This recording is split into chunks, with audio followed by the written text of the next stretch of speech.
America టెక్సాస్లో జల ప్రళయం కేవలం 45 నిమిషాల్లోనే ప్రళయాన్ని సృష్టించింది. ఆకస్మిక వరదలు. గ్వాడాలూపే నదిలో ఏకంగా 26 మీటర్లకు పెరిగింది వరద ఉధృతి. అక్కడ ఉన్నటువంటి అధికారులు ఈ వీడియోని పూర్తిగా డ్రోన్ల ద్వారా రికార్డు చేశారు. వరదకు సుమారుగా 70 మంది వరద కారణంగా మృతి చెందారు. సమ్మర్ క్యాంపులో ఉన్నటువంటి 27 మంది బాలికలు మిస్ అయ్యారు. బాలికల కోసం హెలికాప్టర్ల ద్వారా సహాయక చర్యలు కొనసాగుతూ ఉన్నాయి.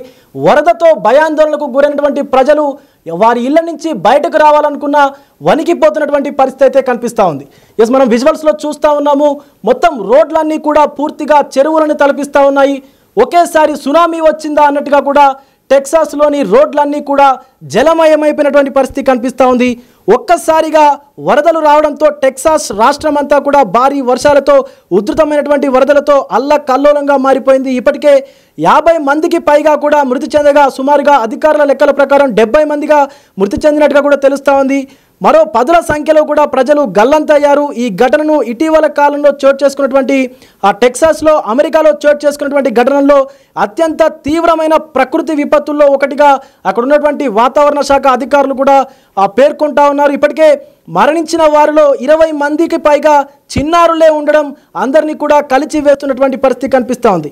సుమారు ఇప్పటికే 850 మందిని రక్షించినట్టుగా అక్కడ ఉన్నటువంటి అధికార వర్గాలు కూడా వెల్లడించాయి. గత శుక్రవారం నుంచి కురుస్తున్నటువంటి అతి భారీ వర్షాల ప్రభావంతో గ్వాడాలూపే నదిలో నీరు పొంగి పొర్లి చుట్టుపక్కల ప్రాంతాల్లో ఉధృతంగా వరదలు సంభవించాయి. చాలా ఇళ్లను వరద నీరు లాక్కెళ్ళిపోయింది. అనేకమైనటువంటి వాహనాల్లో కూడా ఆ వరదలో కొట్టుకుపోయినటువంటి పరిస్థితి కనిపిస్తూ ఉంది. వరద పరిస్థితులు కొనసాగుతున్నప్పటికీ కూడా రక్షణ చర్యలకు నిరంతరంగా కూడా కొనసాగుతూ ఉన్నాయి. అక్కడ ఉన్నటువంటి టెక్సాస్ ప్రభుత్వం అలాగే అమెరికా అధ్యక్షుడు డొనాల్డ్ ట్రంప్ కూడా ఈ యొక్క సహాయక చర్యలు మొత్తం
మనం విజువల్స్లో చూస్తూ ఉన్నాము. మొత్తం వరదల కారణంగా అయితే టెక్సాస్ రాష్ట్రం అంతా కూడా అల్లకల్లోలంగా మారిపోయినట్టుగా కూడా తెలుస్తూ ఉంది. అక్కడ అధికారులు సహాయక చర్యలు ఏకంగా హెలికాప్టర్లతోనే సహాయక చర్యలు అయితే కొనసాగిస్తూ ఉన్నారు. సుమారుగా 5 గంటల 17 నిమిషాలకు ఆ వరద ఉధృతి కూడా పెరిగిపోయినట్టుగా కూడా తెలుస్తూ ఉంది. కేవలం 45 నిమిషాల్లోనే పూర్తిగా కూడా మొత్తం ఆ రోడ్ అంతా కూడా బ్లాక్ అయిపోయింది. కనీసం రాకపోకలు కూడా మొత్తం అంతరాయం కూడా కలిగిపోయింది. ఇటు నుంచి అటు అటు నుంచి ఇటు రావడానికి కూడా లేకుండా పోయింది. మనం బిగ్ టీవీ స్క్రీన్ పైన కూడా చూస్తూ ఉన్నాము. వరద ఉధృతి ఒక్కసారిగా ఎలా పెరిగిపోయిందో చూడవచ్చు.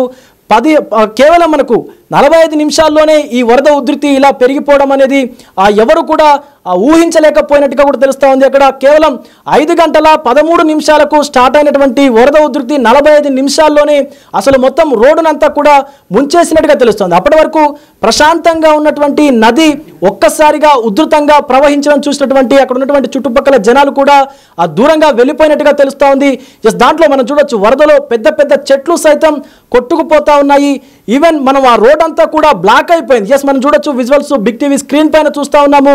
మొత్తం టెక్సాస్లోని రోడ్లన్నీ కూడా జల ప్రళయంతో పూర్తిగా చెరువులను తలపిస్తూ ఉన్నాయి. చిన్న చిన్న నదులన్నీ కూడా ఒక్కసారిగా మనకు ఆ వరద ఉధృతి పెరగడంతో ఒక్కసారిగా అన్ని చెరువులని తలపిస్తున్నటువంటి పరిస్థితి కనిపిస్తూ ఉంది. ఈ ఘటనలో సుమారుగా 70 మందికి పైగా కూడా ప్రాణాలు కోల్పోయినట్టుగా కూడా తెలుస్తూ ఉంది. సుమారుగా 27 మంది విద్యార్థినులు, ఆ బాలికలు ఎవరైతే సమ్మర్ క్యాంప్ కోసం వెళ్ళారో వాళ్ళందరూ కూడా గల్లంతైనటువంటి పరిస్థితి కనిపిస్తూ ఉంది. ఒక్కసారిగా వచ్చినటువంటి ఈ వరదల కారణంగా టెక్సాస్లోని ప్రజలు ఇల్లు దాటి కాలు బయట పెట్టాలన్నా కూడా భయపడుతున్నటువంటి పరిస్థితి కనిపిస్తూ ఉంది. పూర్తిగా అమెరికా ప్రభుత్వం అయితే ఇప్పటికే సహాయక చర్యల్లో కూడా నిమగ్నం అయిపోయినట్టుగా తెలుస్తూ ఉంది. ఎస్, మనం చూడొచ్చు ఆ స్క్రీన్ మీద, మనం బిగ్ టీవీ స్క్రీన్ మీద చూస్తూ ఉన్నాము. ఒక మహిళ చెట్టు కొమ్మని ఎక్కి సహాయం కోసం కూడా చూస్తూ ఉంది. అంటే ఎంత ఉధృతంగా ఆ వరద ప్రవాహం కనిపిస్తూ ఉందో కూడా మనం అర్థం చేసుకోవచ్చు.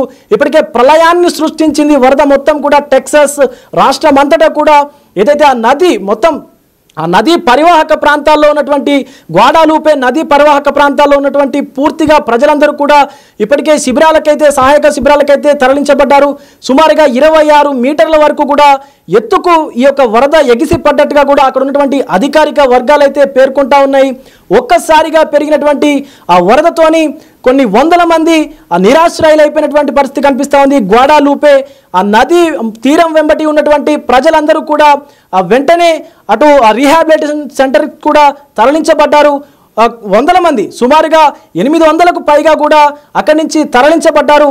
27 మంది బాలికలు సమ్మర్ క్యాంపు కోసం, అంటే సరదాగా స్కూల్స్ అయిపోయిన తర్వాత సమ్మర్ క్యాంపు కోసం వెళ్ళినటువంటి 27 మంది బాలికలు ఈ వరదల కారణంగా మిస్ అయిపోయారు, గల్లంతయ్యారు. వారి తల్లిదండ్రులు వాళ్ళు చాలా పెద్ద ఎత్తున రోదనలు చేస్తూ కూడా హృదయ విదారకమైనటువంటి పరిస్థితి కనిపిస్తూ ఉంది. వాళ్ళ తల్లిదండ్రులు చూసుకున్నా కూడా ఒక్కసారిగా సంతోషంగా గడపడానికి సమ్మర్ క్యాంప్ని, వాళ్ళ యొక్క సెలవులని ఎంజాయ్ చేయడానికి, సెలవులని ఆస్వాదించడానికి వాళ్ళు సమ్మర్ క్యాంప్ కోసం వెళ్తే 27 మంది కూడా పూర్తిగా గల్లంతైనటువంటి పరిస్థితి కనిపిస్తూ ఉంది. సుమారుగా 70 మందికి పైగా కూడా మృతి చెందినటువంటి సిచ్యువేషన్ అయితే కనిపిస్తూ ఉంది. ఒక్కసారిగా వచ్చినటువంటి వరదల కారణంగా అమెరికాలోని టెక్సాస్ రాష్ట్రం అయితే అతలాకుతలం అవుతున్నటువంటి పరిస్థితి కనిపిస్తూ ఉంది. మనం చూడొచ్చు విజువల్స్ అని ఆ బిగ్ టీవీ స్క్రీన్ పైన చూస్తూ ఉన్నాము. ఈవెన్ హైవేలు కూడా, ఎస్, మనం ఆ వెహికల్స్ వచ్చేటువంటి ఆ విజువల్స్లో చూడొచ్చు, కార్స్ రన్ అవుతున్నటువంటి విజువల్స్లో చూడొచ్చు. పూర్తిగా హైవేలు కూడా పూర్తిగా వాటర్లో మునిగిపోయినటువంటి పరిస్థితి కనిపిస్తూ ఉంది. ఇళ్ల నుంచి ప్రజలు బయటకి రావద్దని, అత్యవసరమైతే తప్ప బయటకి రావద్దంటూ కూడా అటు టెక్సాస్ అధికారులు, అమెరికా ప్రభుత్వం సూచిస్తున్నటువంటి పరిస్థితి కనిపిస్తూ ఉంది.